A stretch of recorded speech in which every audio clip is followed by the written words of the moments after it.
If I had to restart my freelancing career in 2025, these are the 5 skills that I think are not only really future-proofed for next year and beyond, but also have a really high income potential. They're not just really profitable, but they're also very high in demand because of the shifting that we're seeing in this job marketplace and the way that AI and similar technologies are disrupting everything that we do in our day-to-day lives. If you stick around, I'm going to talk through each of these 5 skills. I'm going to explain them in more detail and also explain how you could learn them for yourself so you can set yourself up for a successful freelancing career in 2025 and beyond. If you're not familiar with who I am, my name's Adam. I'm a top 1% freelancer on Upwork, and I've done over 50 successful projects and over 1,000 hours through hourly contracts alone. In addition to that, I've also founded a global no-code software development agency, which has delivered over 60 applications for clients worldwide, and I'm genuinely an AI and no-code enthusiast. So I'm really interested by this changing landscape in the technology space. Because of my position, not only as a no-code development expert, but also as someone who's heavily involved in the freelancing space, I've been watching the space kind of change as we've seen the growth of these new industries. And I really think I've picked out the top 5 skills and growth areas that I would highly recommend people to start learning so that they can make the most out of this new Upwork freelancing wave. And I want to mention that you need absolutely no experience to start learning these skills. So to kick us off with number 1, I would say no-code software development. Now, this might be a little bit biased because that's what I do and that's where I started my freelancing career, but I honestly think it's not really talked about much. It really isn't mainstream, and there's a lot more room in this space for freelancers and agencies alike to enter into the market. Some of the tools out there to build these software products include Bubble, which is our tool of choice, but also other tools like Flutterflow, Webflow, Xano, Airtable, and Softer. The list really goes on and on. Some of them are a bit more front-end focused, which is design and what you see on the web pages. So if you're a bit more of a creative person, you might want to opt for one of those softwares like Webflow. Whereas others are a little bit more back-end targeted. So if you're a bit more of a logical person and you like working with data and maths and formulas and tables, then something like Xano or Airtable was probably more down your alleyway. If you want to do a little bit of both and build complete applications, my recommendation would be a tool like Bubble, which does full stack software development really, really well. A lot of these platforms have forums where you can go to ask questions. I actually run a no-code community, which you can find in the link in the description on how to learn specifically Bubble, but other no-code skills. And there's a heap of course content on YouTube and actually on these websites as well that can help you to learn these skills and build the basics. My recommendation on top of that would be to build 1 or 2 personal passion projects in areas that you're interested in to get some practice learning these skills before you then turn to a freelance marketplace like Upwork, Contra, or Freelancer to start to bid for your first jobs. If you need some help building your profile or understanding some more about these skills, I've got plenty of videos on my channel on how you can do these kind of things. It's really my bread and butter, so feel free to check those out. Some of the types of apps that you can build on these softwares include internal tools and CRMs, dashboards, SaaS applications, marketplaces. There's really pretty much endless options. 95% of applications that exist out there in the marketplace right now, you could prototype and build on Bubble and some of these other low-code softwares. In my estimation, I think you can get some intermediate level developer skills on Bubble in as little as 3 to 4 weeks if you really invest in that learning process and do the right courses. If you want to become an advanced bubbler or low-code expert, I think that does take some time. I'd probably say around the 6-month mark, or until you can get really 5 to 10 projects underneath your belt before you get to that advanced level of expertise. In terms of the potential of this market in 2025, I think we're really at the tip of the iceberg. Essentially, the selling point is traditionally software development has been extremely expensive and slow to build. And the power of these new low-code, no-code tools is that you can cut down those costs and timeframes by typically 1/5, so you can build things 5 times faster on average. And you can see the appeal, especially to startup founders and businesses that are trying to build their own custom software.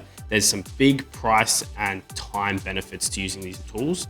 And in my personal opinion, they're pretty easy to sell if you have the right sales tactics and you also understand the tool well enough to build scalable applications on top of them. Number 2 is process automation. This one, some people can get confused on what it actually is. What process automation is basically examining existing business processes and trying to automate repetitive processes within that business to save that business time and money. Some of the tools that do this include Zapier, Make, and N8N.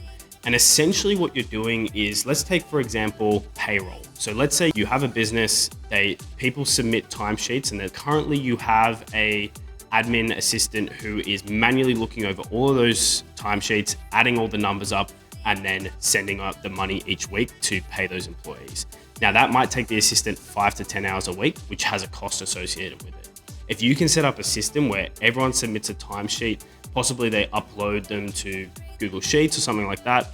When they get dragged into a folder, we set up a make.com scenario that adds all of the numbers or the total hours in each of those timesheets, calculates a total for each employee, and automatically sends that payment. You can see how we've kind of saved the business time and money in that situation. That's just a small example. There's a million things that you can do in this space, but if you understand it well, it can be extremely profitable. I will say this one can be a little bit more challenging to learn. You've never had real administration roles in businesses before, like I'd never done, because to do it efficiently, you really need to understand business processes and you need to understand the tools that they use. So a lot of these businesses use big CRM platforms and tools like Monday.com, Pipedrive, HubSpot, Salesforce, those kind of things. And they want to automate them with other platforms like Google Sheets, maybe some social media connections and those kind of things. And if you've never worked in those positions before, it can be really hard to understand how to actually merge all those kind of technologies together and build efficient processes. But I will say, if you have got a bit of a knack for that kind of area, because it's a win situation, you're making money and you're also saving the company money. I think if you can get good at it, it's extremely profitable, and I don't think it's going anywhere over the next 5 years. I think with the rise of these low-code tools, all sorts of businesses are scrambling to automate their processes, save some money. It is difficult to learn, but if you have a knack for these sort of business processes and you have that back-end development experience to chain things together really well and efficiently, I don't think this career is going anywhere anytime soon, especially over the next 5 years. From my experience, businesses are scrambling on top of each other to try and automate their processes, because then they can operate cheaper, they can compete at cheaper rates, and they can knock their competition out of the market and increase their profit margins. Personally, I've used some of these tools before to automate processes in my own business, and there's a lot of YouTube videos out there on Make.com, Zapier, and those kind of tools on how to automate particular niches. So you could pick one really niche pain point for a lot of businesses, really specialize in that, and then try and advertise your services in that niche as much as possible to really save businesses time in a small aspect of their processes. Now, number 3 is going nuts right now, and it's AI automation. Everybody's talking about it, and every business wants to integrate AI functionality somewhere within their processes. This could be anywhere from building support chatbots to building AI agents to search gigabytes and gigabytes of company data, to automating some sort of human processes, and even automated sales calls that are completely AI generated. I think this industry is going to be ginormous in the next 5 years. And so you could start by being a general AI consultant and learning a lot about OpenAI and N8N and Flowwise AI and how to build these kind of AI agents. And then what I'd recommend is, again, niche down into some real specific pain point. So that could be support chatbots, that could be business company data searches, or whatever it is, and really market that one service. And I can tell you right now, the demand of big businesses, like pretty much all sizes of businesses, to integrate some sort of AI process is absolutely through the roof right now. I think one of the main risks about the AI space is, one, how quickly it moves. OpenAI and these players are constantly coming out with new API endpoints, new functionality. And so to stay ahead of the curve here, you have to be really switched on and you have to be following what's happening, because honestly, we've been working with AI over the last year, and every month or two, something new comes out, which often makes something old redundant. So it's really fast paced, but at the same time, it's quite exciting and it's definitely in demand. Now, skill number 4 is animation and motion design. And more specifically, I think those skills, especially with technologies like Adobe, to build these kind of services. I think with the rise in AI, there's a lot of careers and skills that could be at risk of increased competition as AI starts to make that job easier. As that job gets easier, one person can do more work. And so the amount of job opportunities in that market or in that industry get reduced. I think one that's quite steady and I don't think is at too much risk of getting taken over anytime in the near future is that animation space, because it's quite complex. It needs to be quite brand specific, and also those skills that you learn on those Adobe tools sought after, and they're also quite difficult to learn. The supply of people that understand those animation tools properly is pretty low, and the demand for that kind of content for things like marketing, landing pages, and all those kind of things is quite high. Me personally, I've been working with a graphic designer who is a freelancer for the past few months, and he is incredible. His skills are amazing, and he did a few projects for me. I thought it was amazing, and since then, he's just been doing more and more work. I think every business needs graphic design and animation services to build their marketing campaigns, put things on their landing pages and all those kind of things. And I think whilst AI is coming out with a lot of image generation tools and stuff like that, they're often a long way off the mark from how specific businesses want these marketing materials to look. And I don't think AI is going to get to that level at any time in the next year or two at least. So I think it's a pretty safe area to be in.